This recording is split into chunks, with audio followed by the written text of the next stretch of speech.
मुश्किल है सफर मगर मंजिल का यकीन है, आजमाइश सख्त है मगर वो भी तो रहीम है। मुझे रास्तों से मत डराओ ऐ दुनिया वालों, मुझे रास्तों से मत डराओ ऐ दुनिया वालों, मैं जिसकी आस पर हूँ वो रब्बे करीम है।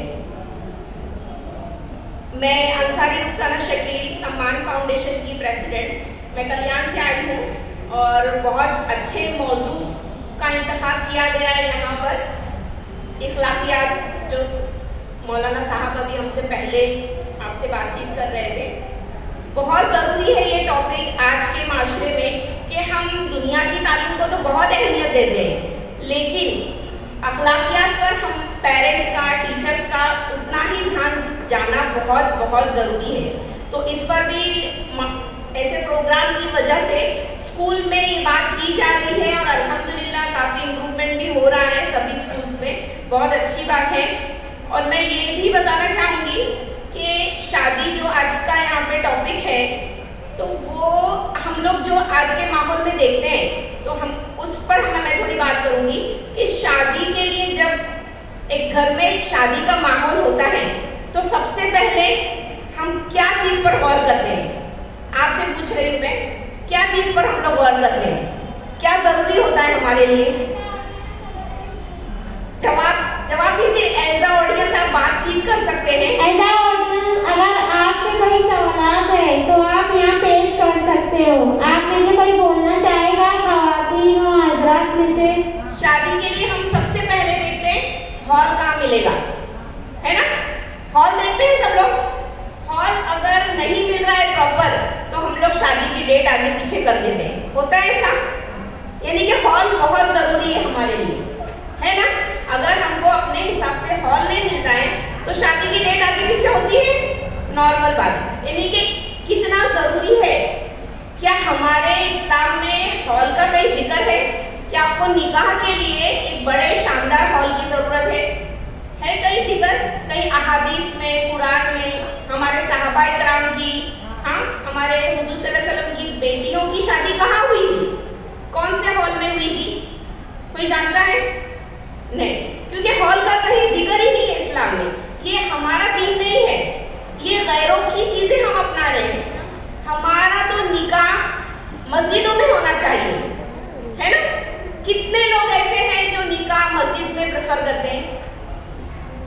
माशाल्लाह है ऐसे लोग मौजूद, है ना? लेकिन आजकल ढाबों पे, होटल्स में, बड़े बड़े हॉल में निकाह होता है। ये ज़रूरी है हमारे लिए।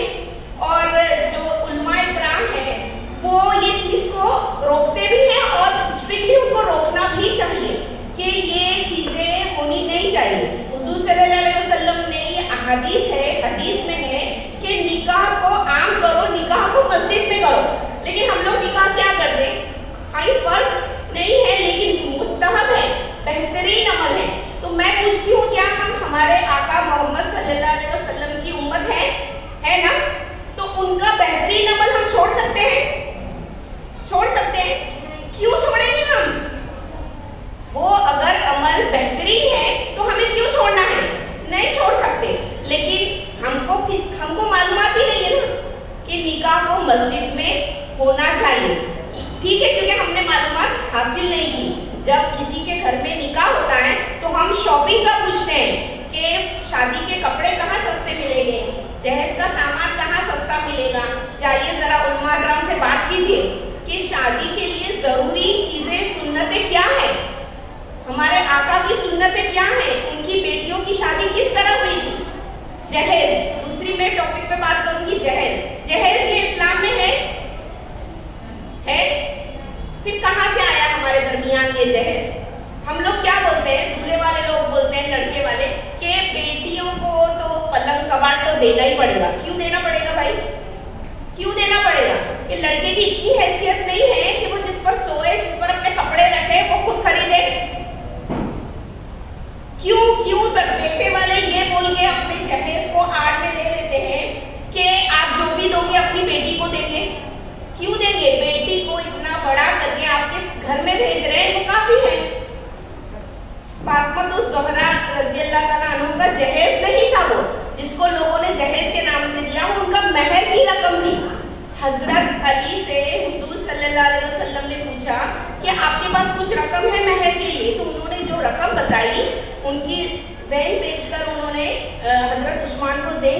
जो रकम हाथ आई, वो रकम से उन्होंने कुछ सामान हुजूर सल्लल्लाहु अलैहि वसल्लम, हुजूर सल्लल्लाहु अलैहि वसल्लम ने अपने जेब से नहीं खरीदा। ये बात ध्यान में रखी जाए। हम लोग बोलते हैं कि फातिमा ज़ोहरा के जहेज में पीतले बर्तन थे, ये गलत चीजें मत लाइए दीन में। आपको जब दीन का इल्म नहीं है तो गलत बातें मत कीजिए। और जहेज ये गैरों का अमल है। क्यों ये अमल है? क्योंकि उनके यहाँ पर बेटियों को जायदाद में हिस्सा नहीं है, वो वारिस नहीं होती है। उनको ऐसा है घर से जा रही है तो कुछ दे दिला के रवाना करो, लेकिन हमको तो हमारे आका ने जायदाद में वारिस बनाया है। इस्लाम ने हमको जायदाद में हिस्सेदारी दी है, हक है हमारा, वो देने का हुक्म है, जहेज नहीं है।